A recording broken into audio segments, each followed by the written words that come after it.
I want to tell you guys something that happened to me today after I was invited to tour a mobile mammography machine, well, a mobile mammography unit today in Philadelphia.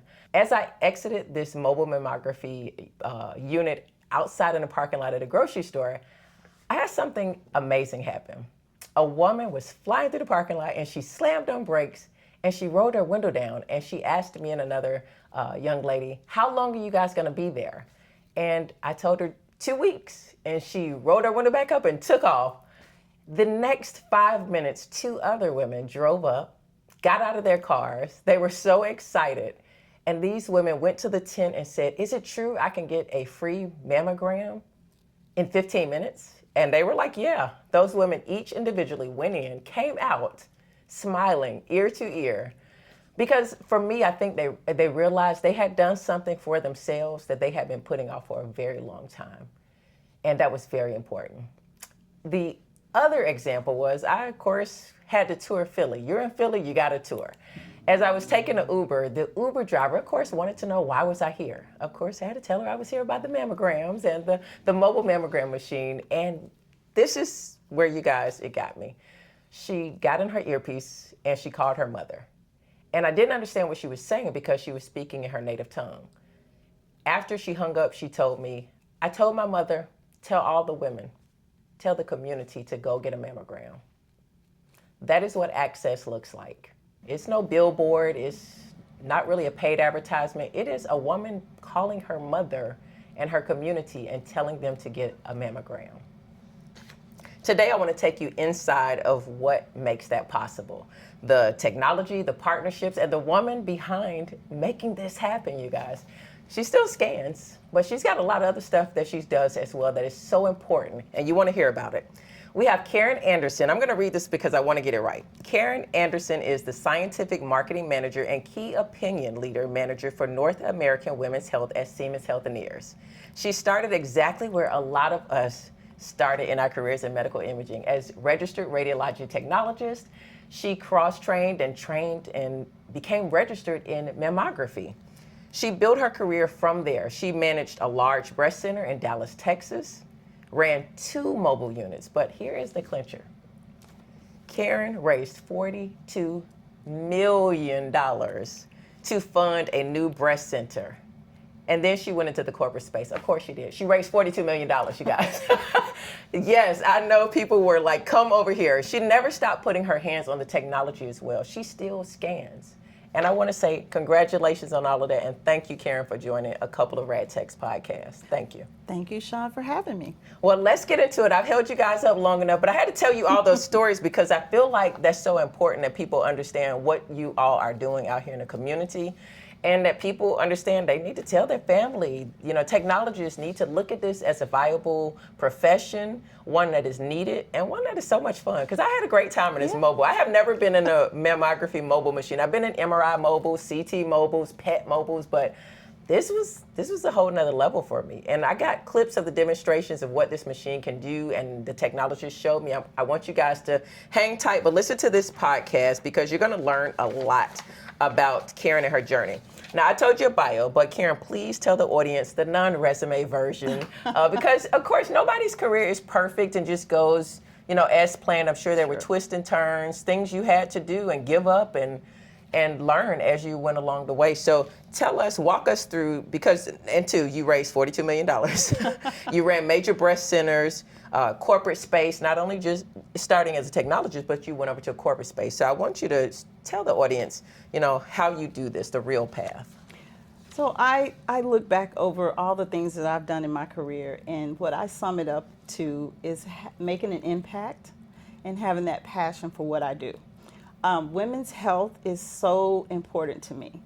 I started out my career, like Sean said, in Dallas doing mammography, and I thought I've done so much to impact women in Dallas, Texas. I wanted to do more because I knew there was more work to be done. So I started looking and decided I want to help women all over the United States. So I transitioned to a corporate job managing an applications team for a large Fortune 500 company, and that I did a lot for women in the United States because we provide applications for this technology to screen women for breast cancer. And with that, we're making an impact as technologists. So I did that for a number of years. I thought, okay, now where can my path lead me? I want to help women all over the world. And so I was able and fortunate enough to get a job where I can do just that. We, Siemens, are a global company, and so we manufacture equipment that can help women find breast cancer and find it early.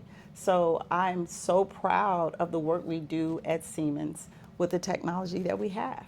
Beautiful, beautiful. Now, I'm going to jump back real quick to that $42 million. What made you think it was possible? Because, you know, we all have ideas, but that's not an easy feat.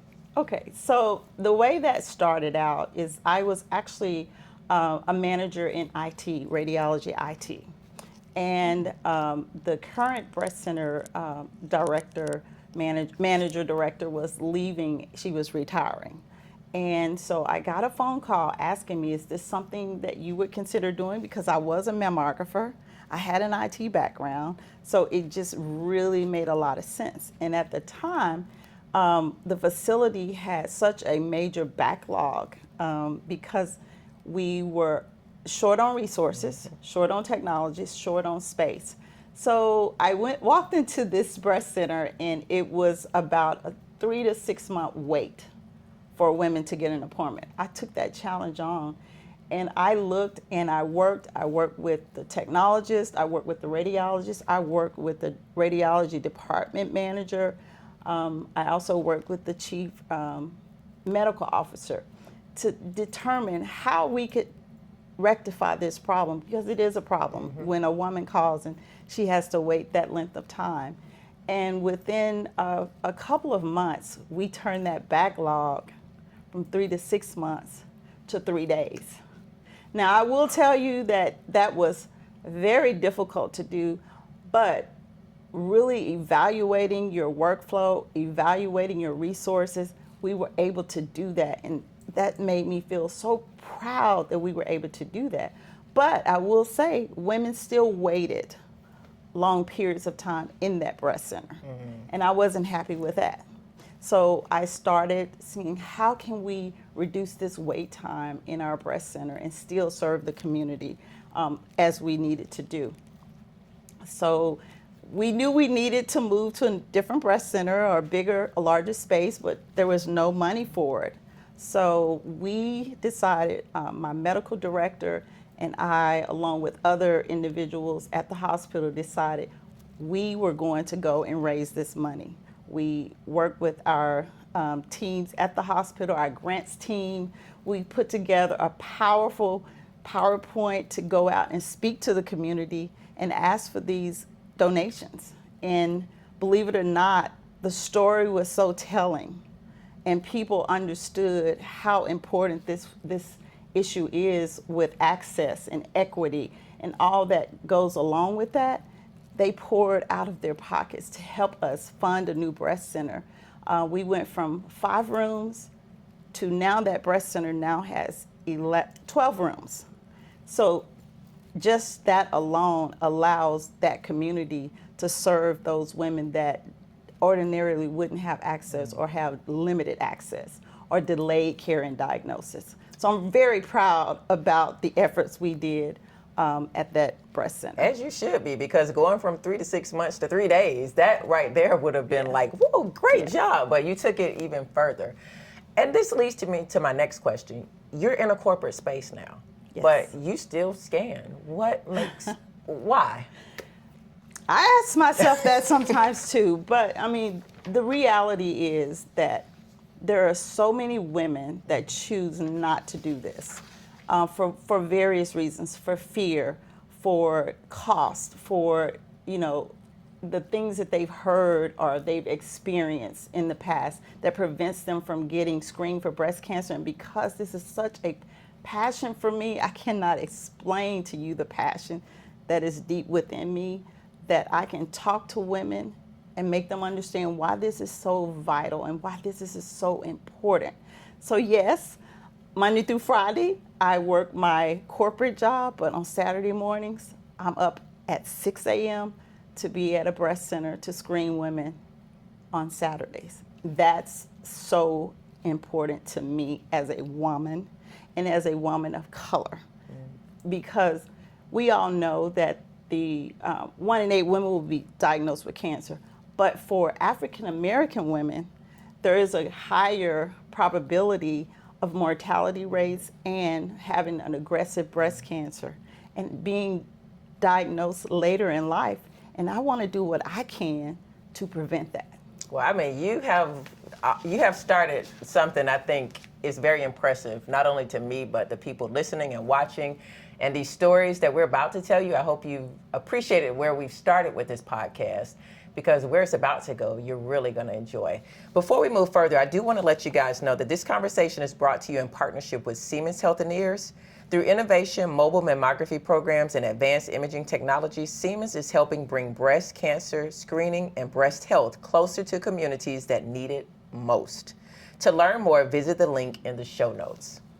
So before we get into the van itself, the mobile mammography bus, I need the audience to understand why this work exists. You talked a lot about how you got here, and we've told stories of how my experience today with women and what I saw firsthand at that mobile bus. But somebody listening right now may be thinking, mammograms are available. They have them in the hospitals. Like, people got insurance. Why can't they just go and the insurance covers them? Why do you need a bus in a parking lot at a grocery store or wherever it is? So why a bus? Why a van? Why a trailer? What problem is this solving? So that is an amazing question. And what problem that's solved is, number one, it is solving access. Not all women have health insurance. So if you don't have health care insurance, this is an opportunity for that woman to get screened and make an impact for her family, for the community. Secondly, Siemens, really is part of our mission to make sure equal access and equity across the board is offered to women. So yes, we decided to do an impactful journey, or make an impactful journey, by offering or co-partnering with hospitals, with community centers, and so forth and so on, to bring this technology to the community. A lot of rural community hospitals are closing down. A lot of people don't have transportation to get to the hospitals. So we're bringing this very impactful and cutting edge technology straight to the community. And so we feel, as being part of our missions, we are making an impact. We're saving lives. Yeah, and I'm not going to be vague about this, because I asked you earlier, how do you choose the communities? Like, what was your answer? Because I was really wondering, I'm like, how do you choose what communities? There's so many out there. Yeah, so one of the things, a lot of hospitals do contact us for these events, but those hospitals make a conscious effort to go into those communities where the need is the greatest. A lot of times hospitals look at the zip codes, they look at the mortality rates in those zip codes, and those are the communities that they tend to target. Because again, those women, a lot of women, and I will speak as an African American woman, they're fearful of going to the hospital. I have a lady today that just was fearful about getting a mammogram, and I'll talk a little bit more about that. But they're fearful, they're very concerned about getting the right exam, getting the right information. So that is one of the reasons why we, Siemens, do this co-partnership with hospitals that feel like they need to go out into their communities, because their communities are not coming to them. I like that. I like that. That is really good. So now that we have that picture painted for us, I want to jump on the 15-minute mammograms, because I've been having mammograms since my 20s, and I didn't know that they were 15 minutes. So and our audience does not believe it. Like 15 minutes, no way. I'm sitting there for a long time. But the process of actually getting the mammogram, especially in these mobile units, that's what we're talking about. That's why it's so different from a hospital setting, right. I would say. So walk us through the process of what that looks like, what this 15-minute screening memo actually looks like, and it is real. I saw it with my own eyes today. Yeah, so we really we plan accordingly with the partners that we work with, and we have all of the IT infrastructure in place because that's important. You have to have the correct information to screen these women because if there is a finding, we have to find these women to bring them into the physical hospital for further treatment. So it's very important that we have all of this information for those women. So that's the first step, getting that information placed into your risk system, and most technologists know what I'm speaking on, but getting that information into your risk system and then passing that information over into our modality, which is our mammogram equipment. Once that information is in there, we're ready to rock and roll. We undress the patient, we bring them in, we tell them what we're doing if it's their first time. A lot of times women have had mammograms before, so they understand, but there are many cases where it's their first time and there's a lot of fear. So we go through that as we are doing the mammogram. Our technology, we are able to do a image or what we call a sweep in 4.8 seconds. That's really, really fast. And typically a screening mammogram is 4 pictures unless there is those cases where you need to have additional images. And we get in there, we take those images, and we're really, really good at what we do. And we make sure we have adequate breast tissue on on the women. We check those cases and we let those women go. Those women get a follow-up, get their results within the week, and if there is follow-up needed, they return to whatever co-partners that we have, which is typically a hospital for a follow-up and care on the breast. I love that. So really, I'm telling you, I saw it with my own eyes, 15 minutes. And Karen gave you a good summary of what that 15 minutes from walk in to walk out and what makes that process different from your hospital experience. You said 4.8 second sweep. Explain that a little more because I have video. I'm going to show that to you guys. If you aren't listening to this, if you're only listening to the podcast, go watch it on the YouTube and you'll be able to actually see the video of our demonstration of how that sweeps. And then I want you to kind of tell a little bit about the difference that Siemens brings in when it comes to how much breast tissue they are actually imaging in this 15 minutes. Okay, so the way we do this is we've improved the technology such that we can make this image in a very, very short period of time. And with our technology, we have a 50-degree wide angle tomo. And what that means is the wider the tomo angle, the greater the depth resolution is on that breast. The caveat to making sure you get good breast tissue is making sure you spread the dense part of the breast apart so that the radiologist can see straight through that breast tissue, limit the amount of radiation that woman is receiving, and that gives you the best quality image. I always tell people when they say, oh, 50 degrees, that doesn't really mean a lot to some people. There are other mammo vendors that have a smaller angle, maybe 15 degrees or 25 degrees. Again, we have 50 degrees. And I always tell people it's very simple if you think of it in terms of, let's say you go to Disney World, and everyone's been to Disney. The lines are really, really, really long at Disney. And you may have kids, it's hot, and they want to, oh, how much longer, how much longer, how much longer? If you're in a straight line, you cannot see the end of that line or the beginning of that line. If you step out from that line, you can see some of those people and where that line may start to end. But the more you step out, the easier it is to see all the way to the front of that line. And that's what this technology does. 50-degree, wider angle, you're able to see more breast tissue. I think that is one of the best analogies I've ever heard for me to even understand the difference between a scanner that has 15, 20, 30 to 50. I don't know about you guys, but that would make a huge difference in what I would want my breast imaging to, what I would want used for my breast imaging. So thank you for that practical explanation. So us non-mammography technology people can get it, right? So now the technologists, it's important that we talk to the technologists because they're the ones that's going to be operating this technology. And maybe they've never worked on a Siemens mammography unit before. Maybe they've never seen a 50 degree angle. They've probably never even heard of it before. Let's talk to them because this environment in a mobile unit is different than a clinic, right? Correct. Yeah. So the technology can be the same if you have a system in a mobile unit and at the hospital. The difference is there's a lot of things that you don't have to do on a mobile than you do have to do in a hospital. However, mobiles can be very different and they can be very frightening for some people because it is enclosed.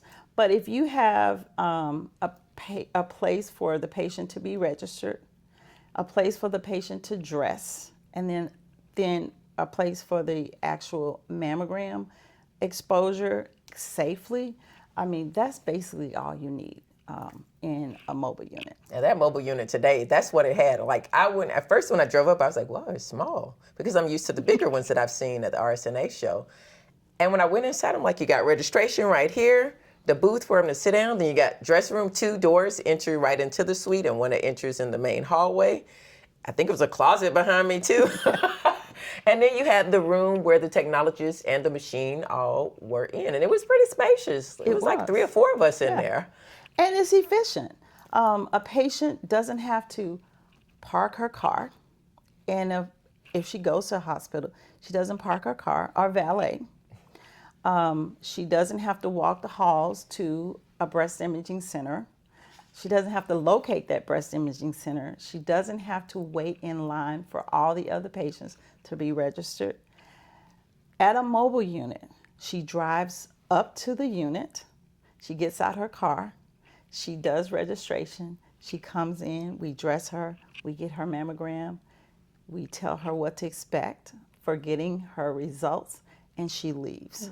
That's the difference. I mean, I think it is so important for those technologists that are interested in doing mobile mammography. Like we talked about earlier, I chose to come here to Philly to do this particular event. We are here in Philly for 2 weeks. I won't be here the whole 2 weeks. I'll be here about 5 days. But we Siemens are here for 2 weeks. We're screening women, as many women as we can, on this technology. And I might add that we've been doing this since about 2021, and to date, we have screened over 3,000 women with our technology. I don't know about you, but that's so impactful to have that many women screened who would not ordinarily not have been screened and maybe not have found a breast cancer sooner rather than later. That's impactful for me. And today you said you had about 17 that showed? 17. We did. We actually had a gentleman that came. He saw the van, and I love it. He came over. He inquired. He said that he had been told that he needed to have a mammogram. But because it's a screening mammogram, we could not offer care for him. He needed to go to a hospital for diagnostic imaging because men can also have breast cancer. That is true and that's factual. Yeah. So it was just cool that he came over to ask the question. I'm so excited about that. Now, just quickly to a new graduate, we have a lot of new graduates into the radiology field, medical imaging field, and some are wondering, should I go into mammo? I've never heard about mobile mammography. What steps would you tell a new graduate, someone maybe mammo wasn't on their radar as a career choice? What would you give them advice to do? I would say that is the best modality you can select because there is nothing monotonous about mammography. Every breast is different. If you're doing x-ray, a hand is a hand is a hand. Mammography is very different. Every breast is different. The tissue could be dense, it could be fatty, it could be in between. So there's always something interesting. And you really start to build relationships with those patients, because if those patients do come back, you as a technologist will have started to build that trust for that patient, and they look for you, and they start to ask for you over and over and over again, because they have that trust for you as a technologist. So you really, it's not just a job. It's not just I'm going to work. You really get ingrained into helping these women, because if you find that cancer, you do good imaging, you find that cancer for that patient, you have saved their life. And that's so important for anyone that's listening and considering mammography. I would give you my phone number and tell you why you should do it, but it's really, really a great career. I can't think of anything else in radiology that I would do. I don't know anybody. All of my friends that do mammo, they've never gone anywhere else. Like, Yeah. and and that's just the honest truth. I mean, I feel like it's just another avenue in medical imaging that is open to us all. And if you're a new student in imaging, definitely give mammography a look. You know, don't go based off what you've heard other techs. You know, what works for one person doesn't work for the other one. And don't miss out on your career. You see the possibilities that Karen has done with mammography. I mean, the sky's the limit. The sky's the Absolutely. limit. So partnerships, hospitals, administrators, they may be wondering, like, I want one of these inside of my community. And they should. I'm just going to say they should, because I'm going to say my community definitely needs one. I got some things running through my head now that I'm like, I need to get one of these on my street where I live, in the libraries that I go volunteer at. So that's something I'm going to go back and work on, and maybe, you know, we can maybe talk about that later. But let's talk to healthcare organizations, because when people pull up in a grocery store, at least I thought this until talking to you and a few other people, that the grocery stores have some kind of arrangement with the hospital or something, because you always see them in the grocery store parking lot, somewhere like that, or in a drugstore parking lot. I thought it was the drugstore or I just didn't think it was a whole global company like Siemens partnering with healthcare organizations to get this in the community. So this is the question that some may wonder, because patients may wonder, oh, it's my store that's doing it. No. How can partnerships work? Who initiates it? What does Siemens bring to the table, and what does a healthcare institution have to contribute?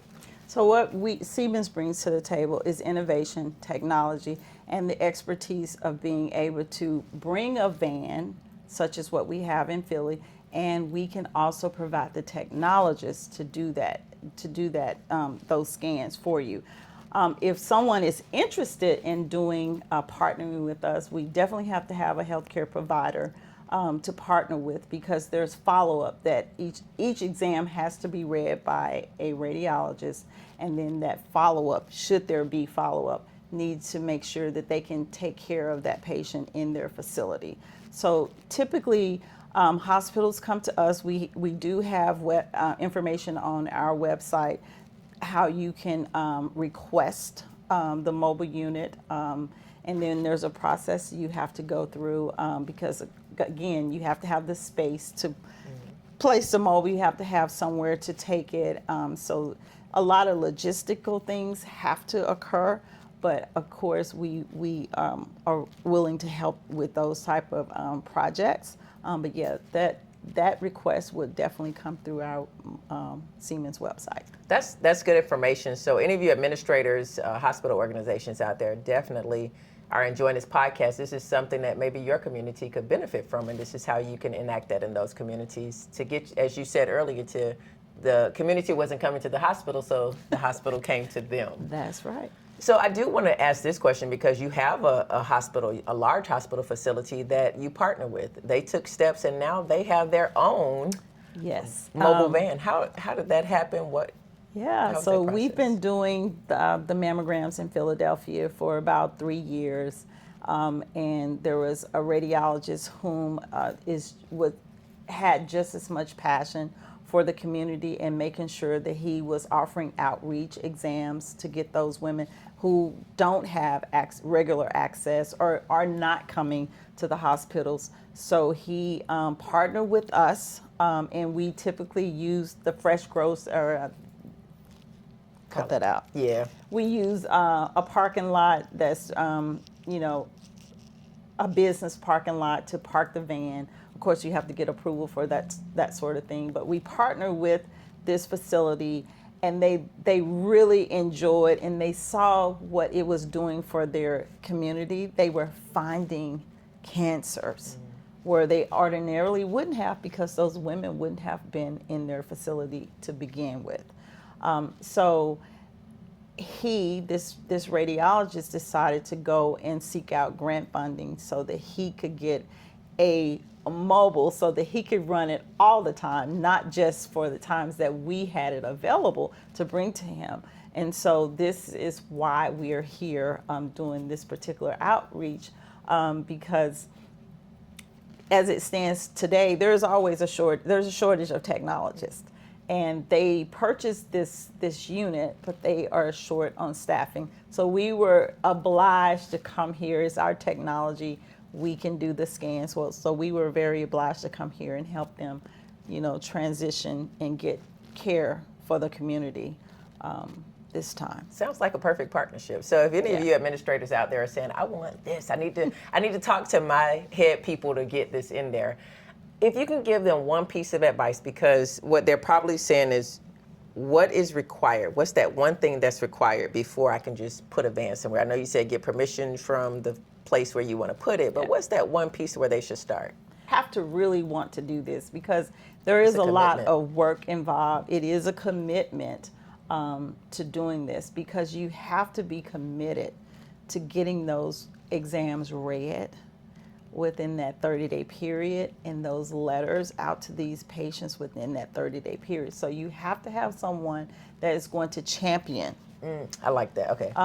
your outreach services, because otherwise, you know, you're doing this for naught, because that is important. We have standards, MQSA mandates that we get these results out to patients within 30 days. So you really have to have someone that's willing to get in there and get these exams read and get the reports out to the patients. So you need that person. You need that champion. I would say is the number one aspect to doing something like this. Yeah, this falls into where I try to encourage. I get messages all the time from technologists looking to pivot in their careers, and they don't necessarily want to leave where they work.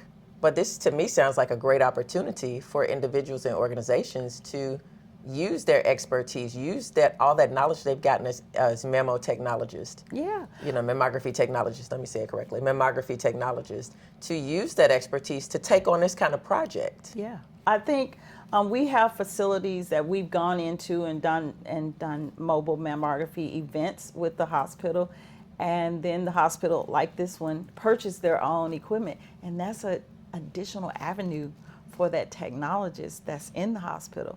Because I feel like if you're running a outreach, you are doing such an amazing job for the women in your community. It makes you feel good. It gives you that warm and fuzzy of what you're doing means so much to those women.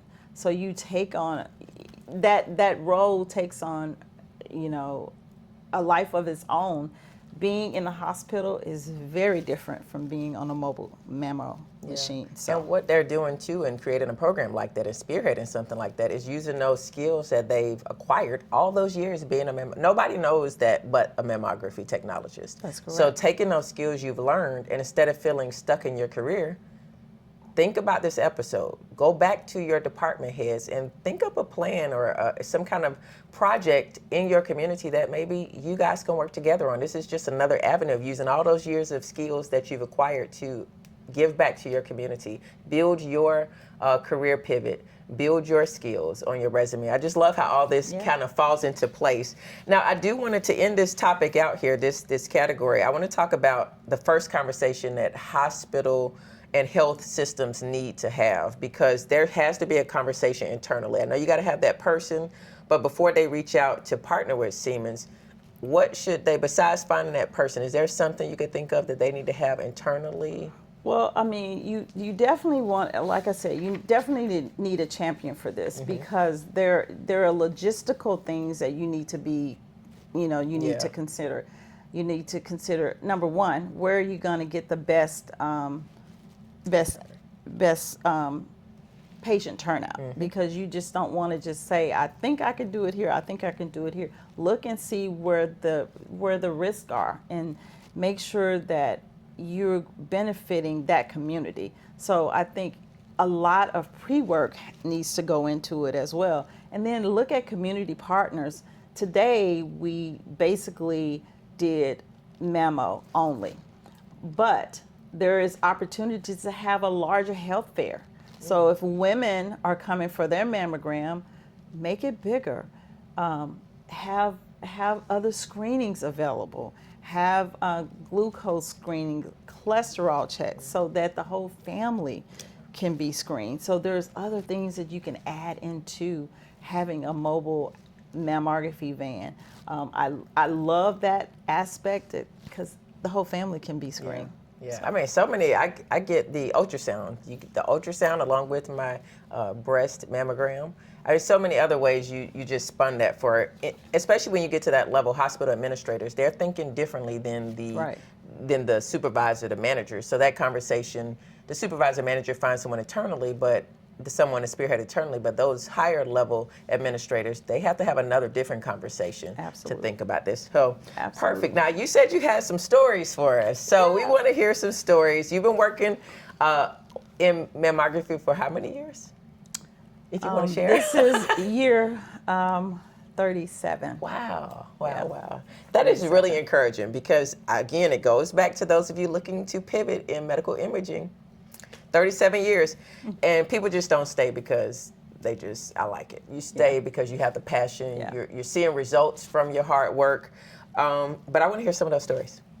I'll start with one we had today. I stepped off the van, and there was a lady, she was in the distance, and she was looking, and I said, hello, how are you? I said, come on over, and she said, no, I don't want to do this because I don't like that radiation. And I said, okay. I said, come on over, let's talk about it. So, what I wanted her to understand, it was a bright, sunny day.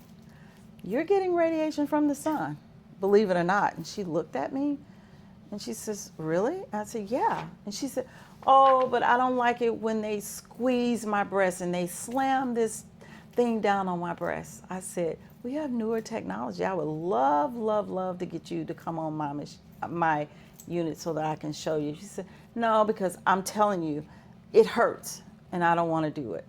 So I said, I'm here. I said, I'm from Dallas. I'm here in your city because I'm looking for women just like you. I want to talk with you and find out why you're not getting mammograms. So come on in my van. She came in, and she wouldn't agree yet. So I said, I'll tell you what I want to show you. I want to show you the machine first. I brought her in. I said, look at this nice machine. Does it look scary? She said, no.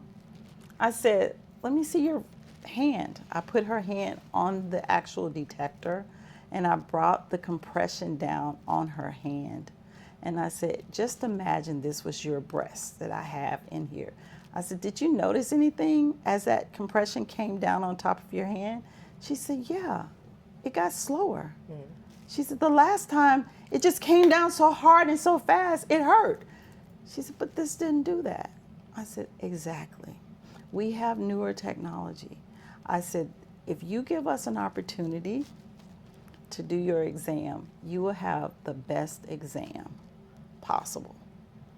She went outside, sat at the registration desk. So just that alone. Wow. That was one thing that happened today. I've had women to come onto the van. They're afraid. They have felt something in their breast.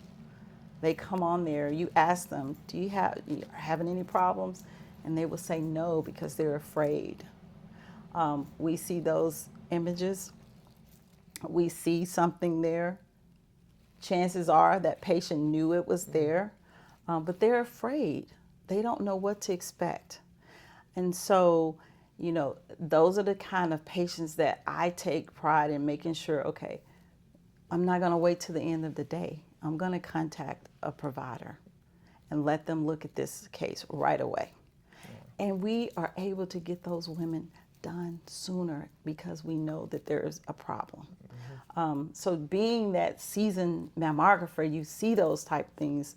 We can be that we can be that person for that patient.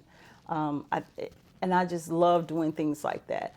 I've had women to come on, they come over and they say, well, I don't have the money to do this. It's free. And they're like shocked. It's free? I don't have to pay anything? And that makes a difference. Yeah. I had a patient today also says, I'm so glad you're here. I lost my health insurance and I really needed to get a mammogram, but I have no way of paying for it.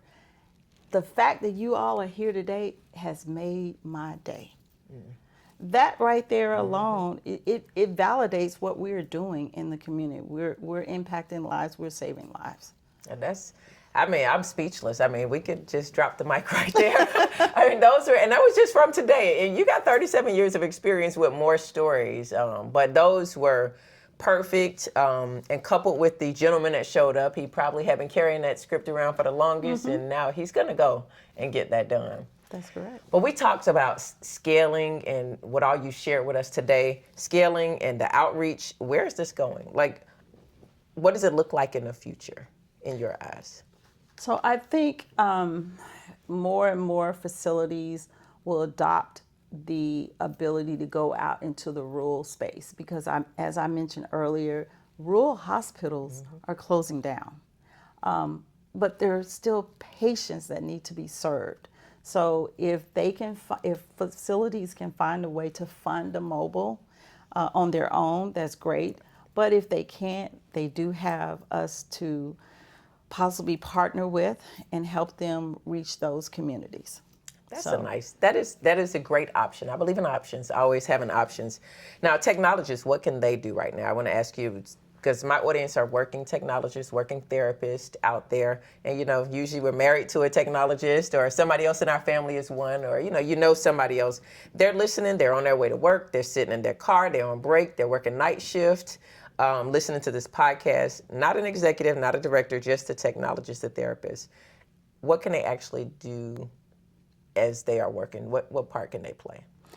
I think technologists, as both of us have been technologists for many years, I think technologists should really take a hard look and decide what's most important to you.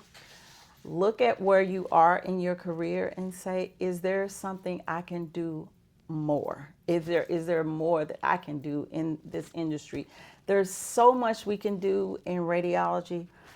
There's so many avenues you can take in radiology, and I challenge each technologist that's listening to me today and listen to Sean and I today.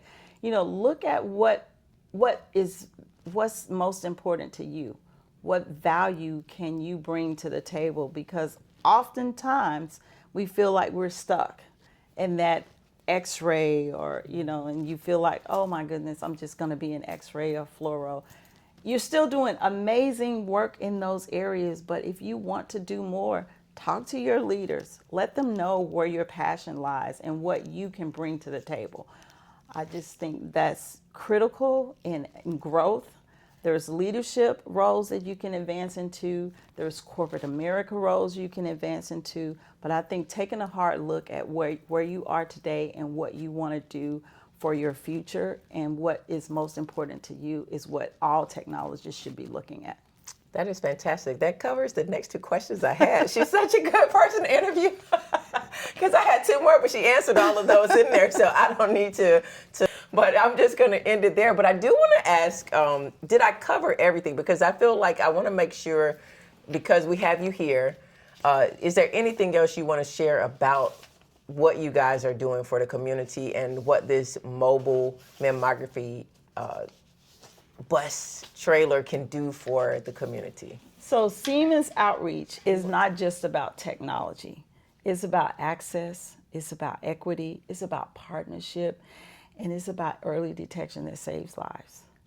If you're listening to me today and this is something that's important to you, let us know. Let us know how we can partner with you. Well, I think that is some of I was going to ask you what will move the needle for it. That was actually my last question, but I'm glad you shared that because there's got to be something that moves the needle for whether you're a director, you're an administrator, you're a manager, you're a technologist, a therapist. Every one of us has something that can move the needle for the next person with this beautiful technology. And I was in there and I saw it for myself. It's amazing. So Karen, I just want to thank you so much for inviting me to the unit because I have never seen, and it's so pretty outside. The outside of it is so gorgeous. I want to put a picture of it. So you guys are listening to this podcast, you got to go look at the video because the scanner, the bus itself is very inviting. I do want to say that it's very inviting. As someone who has had their own personal scare with breast cancer at a very young age, in a family of history, I have a very strong history of cancers, period.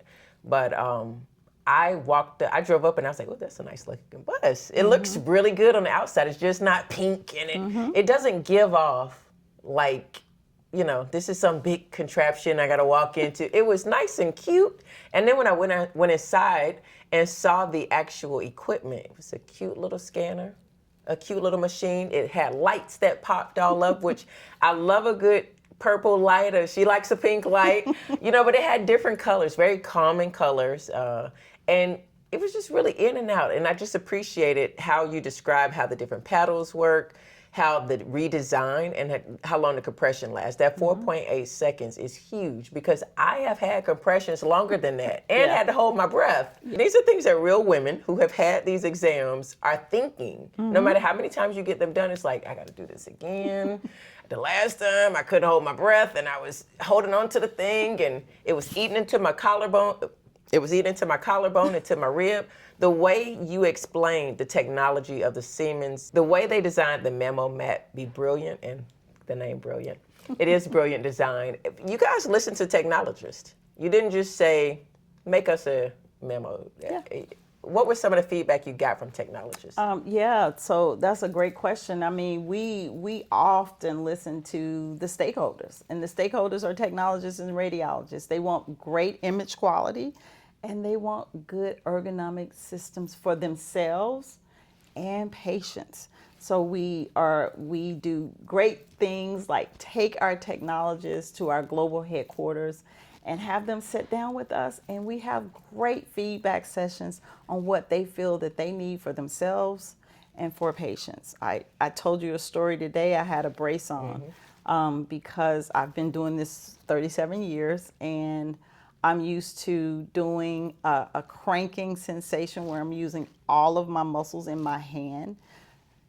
Technologists gave great feedback because over time, you get symptoms like carpal tunnel, you get tennis elbow, all of those things because you're doing a different type of motion. With our technology, it is simple as you can actually move it with one finger, turn. And guess what? Patients don't even realize they're being compressed. That's the beauty of some of the feedback that we received from technologists. Also, technologists do this day in and day out. They're standing, they're stooping, they're bending, and all of that over time weighs on their body. We've made this system so ergonomic that there's no more bending at the knees, stooping, looking under tube heads. All of that has been improved where now the tube head moves out of the way so the technologist maintains her posture throughout the entire procedure. And that's huge because I'm getting older, as a lot of technologists are, and our knees don't quite work like they used to. So those type of things, again, feedback sessions from technologists, and we listen.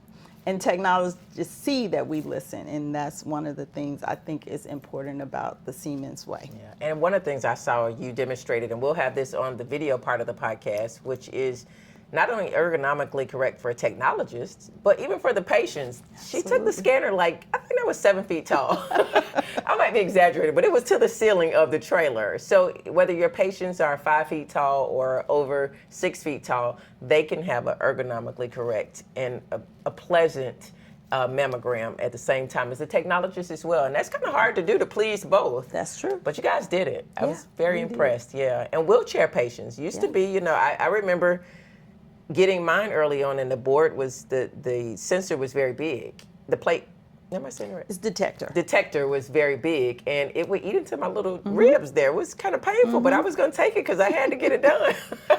But yours is what? It's very thin. Yeah. So the underbelly is no longer there. So you're able to slide that wheelchair patient in for adequate imaging on that patient. So there's no patient that we can't image. True accessibility. Yeah. I tell you.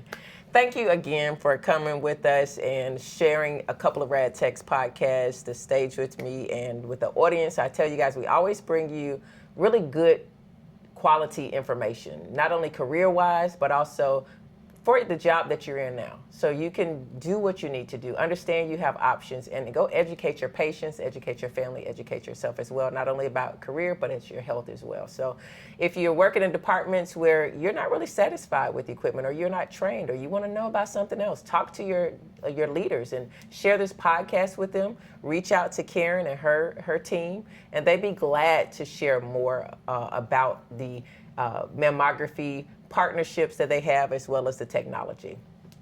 Thank you so much for having me, Sean. Well, it was my pleasure. And that's a wrap of another episode of A Couple of Rad Tech's podcast. And a huge thank you again to Karen Anderson. Go connect with her. All her information is in the show notes, as well as the link to learn more and partner with Siemens Healthineers, our sponsor for this episode. As we end this conversation, I want those stories that we shared with you earlier. The one where the woman drove up and rolled down her window. She was in a rush, but she said, "I'm coming back."